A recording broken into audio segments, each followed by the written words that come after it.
The stressors confronting someone facing homelessness can be overwhelming, especially when connected to complicated legal issues.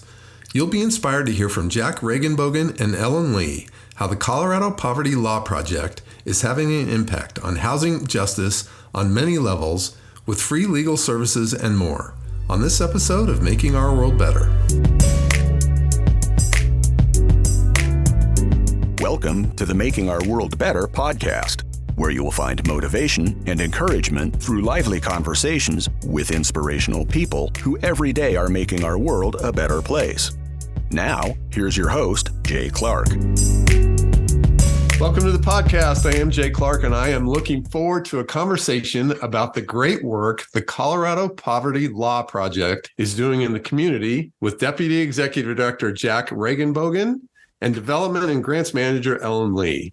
Ellen is passionate about communicating the Colorado Poverty Law Project's mission and impact to donors. And prior to joining the organization, she spent years fundraising for human services organization and holds an MA in arts management from Carnegie Mellon University. Jack is responsible for developing and supporting policies to improve the housing security of low-income Coloradans and has built up expertise in evictions, landlord-tenant law, mobile home park policy, and affordable housing. Can't wait to hear more. He also assists with the Colorado Poverty Law Project's administrative and development functions. He earned his JD from the University of Pennsylvania Law School in 2015 and his bachelor's degree from the Colorado College in 2012. Jack and Ellen, welcome, and thanks so much for being here. Thanks so much for having us. Yeah, great to be here. So why don't we start simple and just kind of introduce us to the Colorado Poverty Law Project and talk about the organization's mission. Right. So Colorado Poverty Law Project is a homelessness prevention agency, and we prevent homelessness through legal representation, education, and advocacy for tenants and mobile home residents across the whole state of Colorado. We have a team of staff attorneys and almost 400 pro bono attorneys now, Wow. which has grown quite a bit. Yeah. And we provide free legal advice and representation, legal clinics, know your rights trainings. We have a mobile home initiative. We have young adult programs. We also have housing navigation services for things like housing vouchers, Section 8, referrals for rental assistance and things like that. We also pursue systemic changes through policy and legislative advocacy at the state and local level, which is Jack's wheelhouse. And really, we believe that no one should experience homelessness due to lack of housing justice. And we're here to help ensure that cost-burdened individuals, particularly from historically underrepresented groups, have access to legal services and housing advocacy. I love it. So talk a little bit about kind of the scope of services that you provide under that ginormous umbrella of all that different stuff that you do. Well, our bread and butter is that we provide free legal assistance to renters who are either facing an eviction or dealing with other housing-related issues. But when we aren't able to provide legal relief, and sometimes, unfortunately, the law just comes up short in providing meaningful remedies, we do have a team of housing navigators who are charged with trying to find people alternative housing opportunities. We do a number of community education events and know your rights trainings so that people are armed with the knowledge that they would need to advocate for themselves. We have a program specifically focused on advancing the rights of mobile home park residents called the Mobile Home Initiative. And that's been one of our most successful programs to date. And then we also work, as Ellen mentioned, through policy advocacy. And so we're active in the state legislature and on the local level and in public policy making processes to protect and represent the interest of our clients. That is fantastic. And, I know the legal system can be pretty intimidating for anybody. And I would imagine, especially so for folks in lower income brackets. But so by the time somebody comes to you, how desperate of a situation do they find themselves in? That's a really good question. And I'm not so much on the programming end, but I mean, the law is complicated and I'm not a lawyer, and I personally wouldn't even know where to start.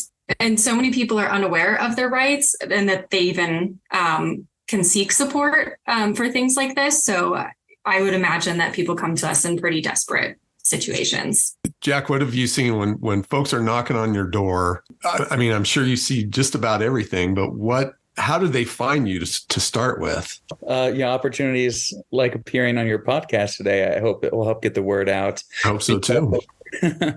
Because I do want to stress, if you're a listener tuning in right now and either you or someone you know could benefit from free legal assistance with a housing issue, it's definitely quite helpful when people come to us earlier rather than later. Unfortunately, we are often contacted by people when it's one of their worst days, and right, it's with the imminent prospect of housing insecurity or even homelessness. And we do everything possible that we can to try to prevent that from happening. But the options become more limited the longer it takes for us to connect with someone. Wow, that's interesting. So kind of walk me through when somebody finally does find you. I know there's no such thing as a typical case, but if somebody finds you, kind of walk us through the process of how you reach out and then elevate them and help them with all this stuff that they have to deal with. Well, the best way for people to get in touch with us is through our website, copovertylawproject.org. And you'll see on that website that we have an intake form available in both English and Spanish. Awesome. That allows people the opportunity to provide information about what's going on. It can also include attachments or documents for us to review. And then we have just a brilliant team of intake staff who are compassionate and understanding and realize that there may be more than just housing issues that are going on. And so they are also very adept at connecting people with the right community resources to help out, even if it's not a housing related issue. But once someone submits an intake, our team will review and we'll reach out to that person.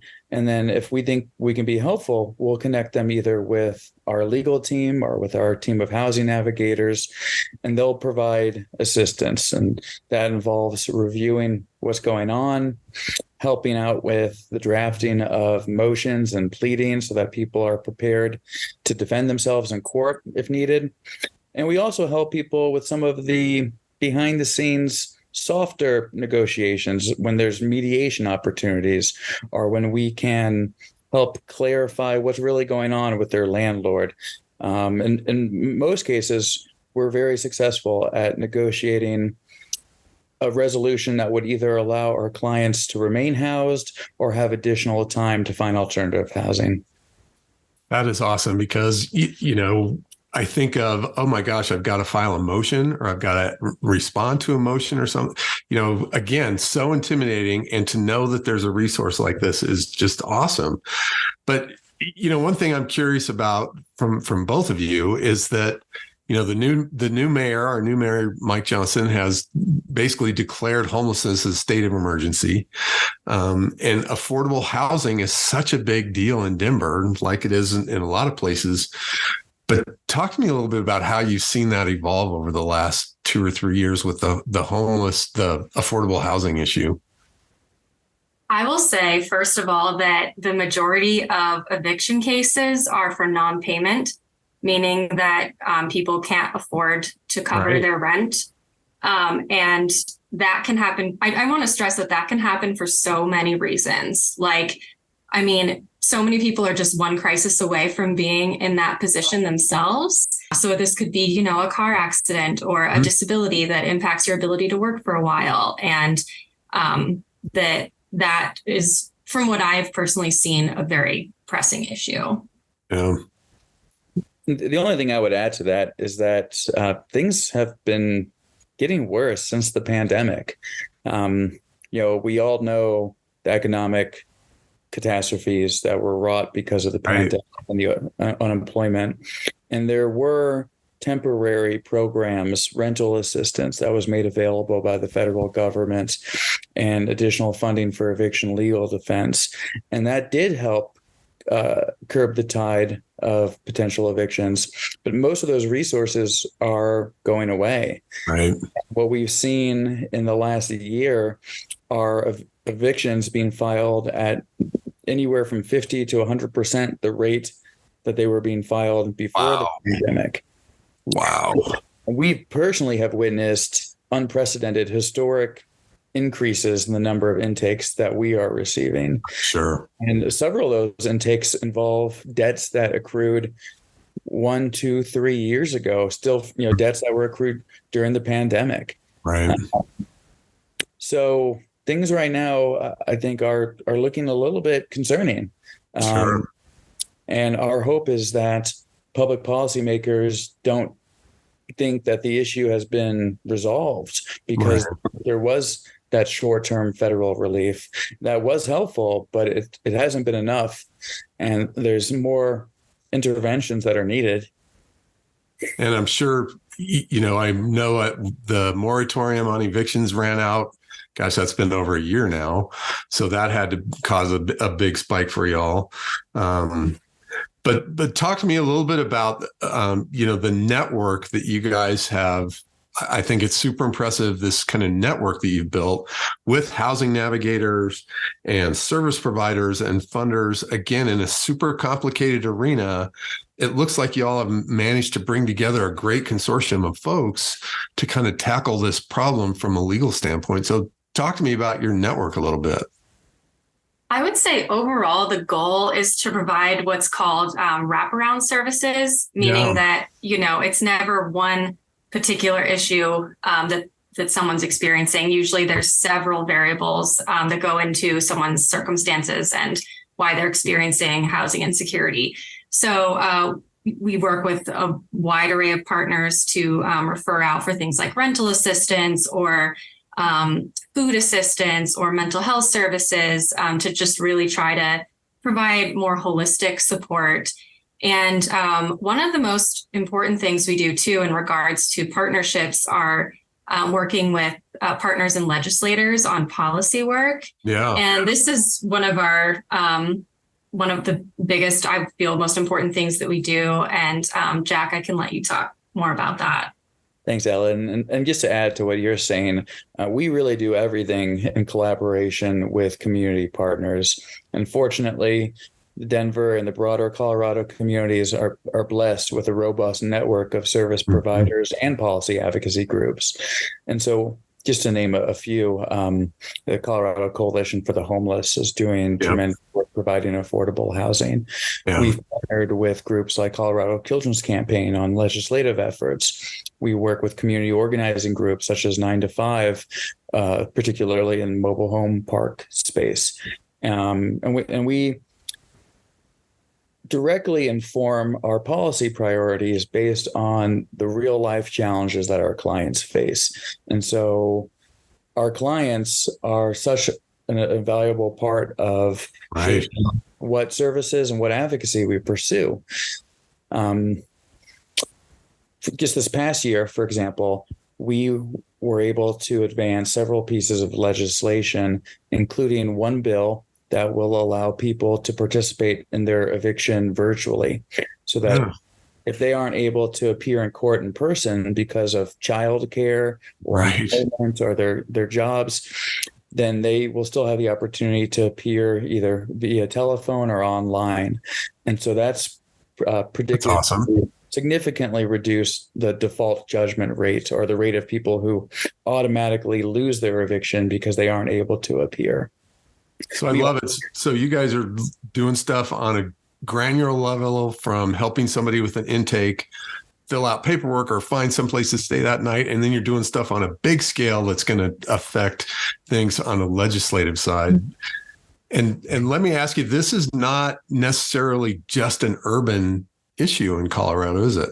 No, it is not. In fact, some of the hardest cases that we hear of are happening in the rural areas. There's been a lot of reporting lately that's focused on Colorado's what's called legal deserts, but there are a number of counties where there are anywhere from 0 to 5 attorneys available to help the entire county.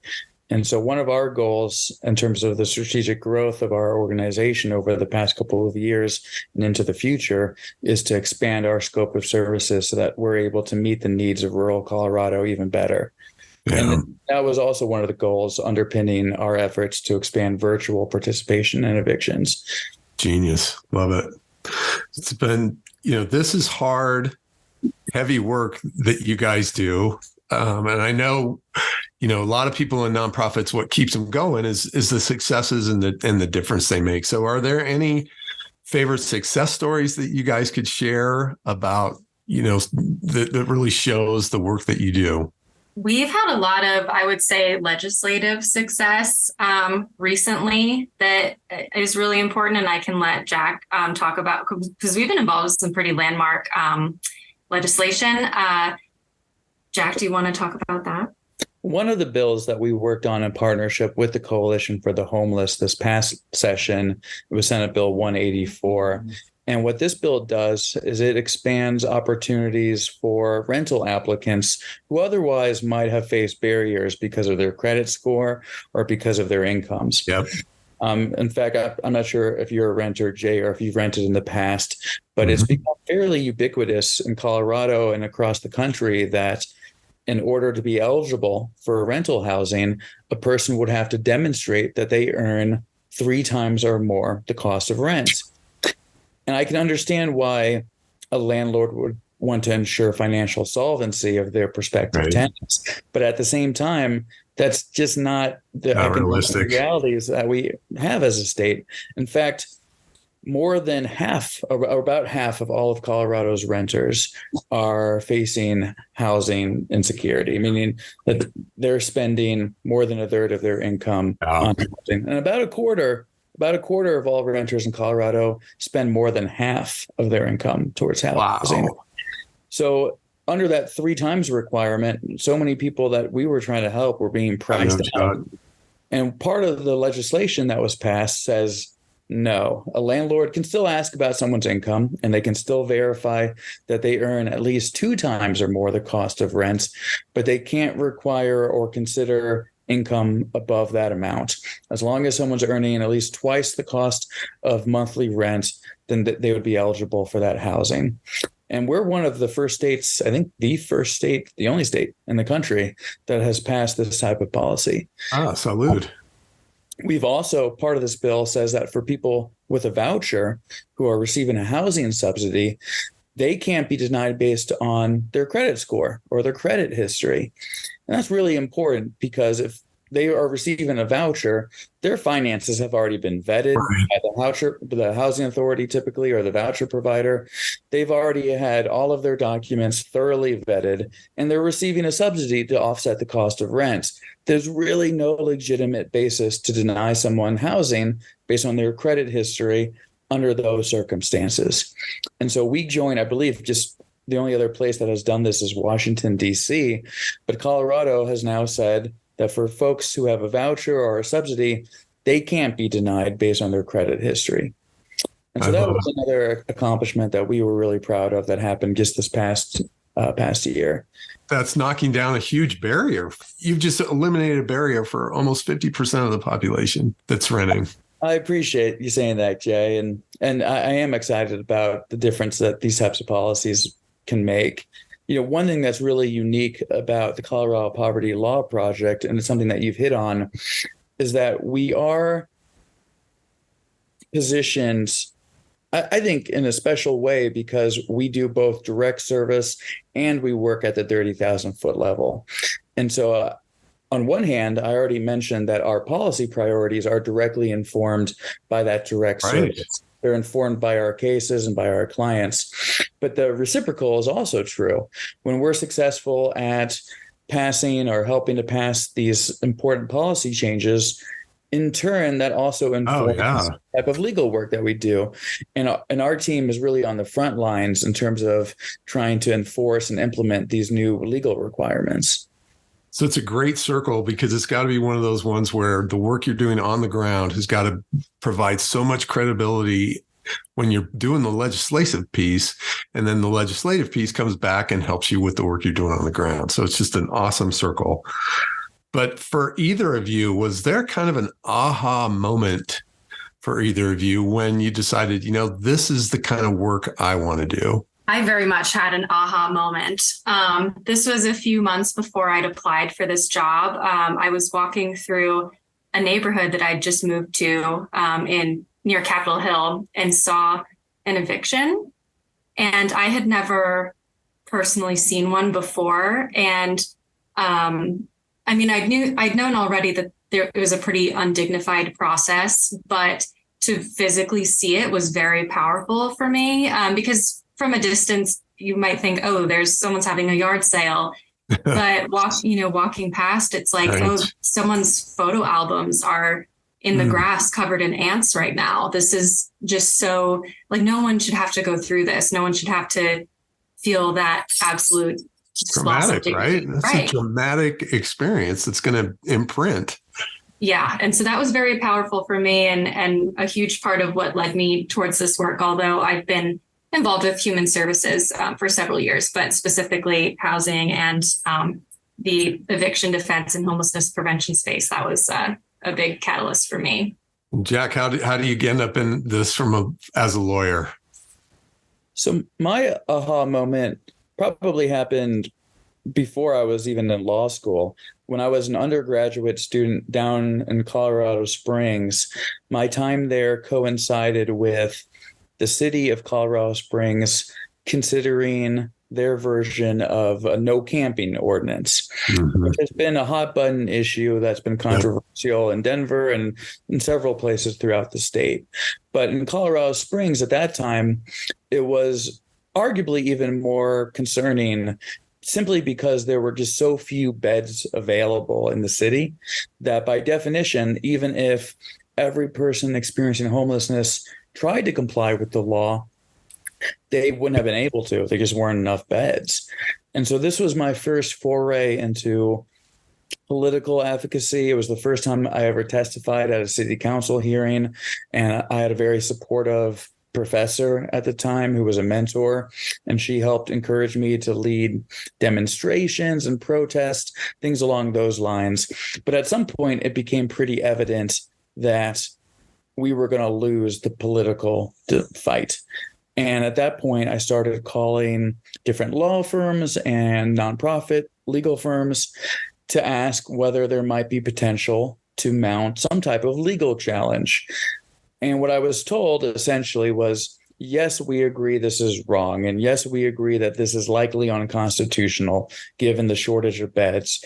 But we just simply don't have the bandwidth. We don't have the capacity to do anything about it right now. Now, that has since changed. This was all, probably about 15 years ago at this point. But for me, that was a real catalyst. And it's what inspired me to want to go to law school and ultimately to come back to Colorado and to see if I could be helpful in trying to play some small role in addressing these issues. I was previously working for a different nonprofit, but had the privilege and the opportunity of working with Colorado Poverty Law Project, and was just enamored by the client-centered model of rendering free legal assistance. And so I was very privileged a couple of years ago when I had the opportunity to join this team. That's fabulous. Well, I always say in a perfect world, you guys would go out of business, right? But that's not going to happen. So what is a big audacious goal that you have for the project? So when I joined 2 years ago, I think I was maybe the 8th employee here. And by now we have, I want to say about 25 employees. Mm-hmm. But we've grown so quickly. So I think the most audacious desire right now is just to maintain our growth in a sustainable way so that we can continue providing the high quality services that we can offer. I will say that one particular area where we've been hoping to expand specifically into is emergency and disaster relief, because some of the hardest phone calls that we get happen either after a natural disaster or a building fire. And those are just tragic cases that typically affect more than one tenant in any given building. And so one of the areas that we are hoping to expand is our capacity to provide immediate legal relief and holistic relief to people who are unfortunately in those situations. Well, and this one will probably be directed mostly at Ellen, but as every nonprofit, we're always wrestling with how we maintain that sustainability. And, where have you found your greatest success in development and fundraising? That's a good question too. I would say there's so much funding available in bigger cities. And again, we're a statewide organization. And I mean, it's tough because those rural areas, though, are where we'd like to do a lot more work. And there's not a lot of funding specifically targeted to that. So that can be a little bit challenging to juggle. But we've also seen a lot of success just with individual donors really caring about what we do and becoming supporters in that way. And that means so much to us because that gives us the flexibility and sustainability to continue offering the programs we do regardless of whether or not larger funders change their priorities, because that can happen very suddenly. But when we have like the genuine support of our community, that's really powerful and really important. And we've seen our community come through for us, which is wonderful. Well, and it's super validating too, because I think anybody who supports you probably understands the impact you're having is, it's generational. You're helping families, generations of families, and you're helping the broader community, not just those people. I mean, it's going to have an impact that ripples across the whole community. So I'll change gears here a little bit as I respect your guys' time, and thanks again. But one thing I always like to ask is, what is something you will read, listen to, or watch today? I personally have been doing a lot of karaoke lately, so I will be listening to some playlists I've created of some of the songs I'm workshopping for, for some singing. So that's what I've been listening to. And I would like to go back and listen to more of your podcast, Jay, because you've been such a great interviewer, and I'm excited to dive into more of your content. Thank you. That's kind of you to say. So for each of you, who has been a role model for you, that has really kind of inspired you to do this work that you're doing today? I personally pull a lot of inspiration from the staff attorneys at CPLP, because I'm, of course, not a lawyer, but I'm very inspired by the passion that all of our attorneys have for the community that we serve, especially since, it's, I'm sure, a massive pay cut as a lawyer to be working at a nonprofit as opposed to a private firm. And to just see people show up every day with so much resilience, especially for hearing, some of the more difficult cases and stories that they have to hear all day, every day. Just their willingness to show up and to support is very inspiring to me. And that's one thing that helps keep me going too. Yeah. And in my case, I've been blessed with a number of really incredible, supportive professional mentors. Just to name a few, at my previous job, I worked under Claire Levy, who's now a county commissioner in Boulder. Nice. I worked under Shar Robert, who's the legislative director at the Colorado Center on Law and Policy. And I'm currently learning a ton working under the leadership of our director, Shannon McKenzie, who's just been an incredible visionary for Colorado Poverty Law Project. But I will say that my ultimate mentors have always been my parents. They were both public school teachers and really just instilled a value around community service and compassion for others.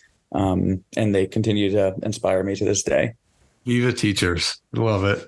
So you guys travel in some awesome circles with some of these partners that we touched on a little bit earlier, but is there any organizations out there that you especially would like to highlight or give a shout out to for the work that they're doing? There's so many great partners that we have that it's tough to just name a few, but I do want to give credit to the Office of Housing Stability with Denver, as well. There's a few other places too, Adams County, Larimer County. It's always very special and inspiring to see government folks who are really in this business for the right reasons and who go out of their way to try to provide the best degree of service possible to the people in community who need a helping hand. And so our governmental partners have been just phenomenal. And I feel like people have all sorts of ideas about government and bureaucracy, and I can understand why. But if they had the privilege of being able to work with some of our partners, I think it would be really eye-opening and inspiring to see. Lastly, probably most importantly, if somebody wants to support the Colorado Poverty Law Project, learn more about it, if they need your services, hopefully that's not the case. Hopefully they just want to support you and get behind what you're doing. What's the best way for them to find you? To support us, the fastest, most effective way to make a difference right now is to just go on our website at copovertylawproject.org and click the donate button, and you can make an online gift today. That's extremely helpful for us. If you're looking to get support, like Jack mentioned earlier, filling out an intake form on our website is the fastest, most effective way to get connected with a lawyer. We don't have a physical office location. The majority of our work is done virtually, but if someone doesn't have access to a computer, they can call us at 303-532-2641, and we can get them connected. Fantastic. We'll put all that in the show notes. And if any attorney friends are listening, I'm sure you could always use more pro bono help. Absolutely. Yes. But truly admire the work you guys are doing. It's like I say, it's tough, heavy sledding. You're carrying a heavy load. And I appreciate your attitudes and your passion for your work and wish you all the best. Thank you so much, Jay. I really appreciate your kind words and this opportunity to talk about our work today. Thanks so much for having us. Thanks for listening, and thanks to Ellen and Jack for their passion and devotion to this important and complex issue. This podcast was brought to you by JC Charity Services. Being a nonprofit leader is hard, and I'd love to help you thrive. You can find me at makingourworldbetter.com. To support or learn more about the Colorado Poverty Law Project, visit copovertylawproject.org. Check the show notes for links, and if you enjoyed this podcast, we'd be grateful if you'd share it with a friend. Until next time, I hope you're inspired to find a way to make our world better.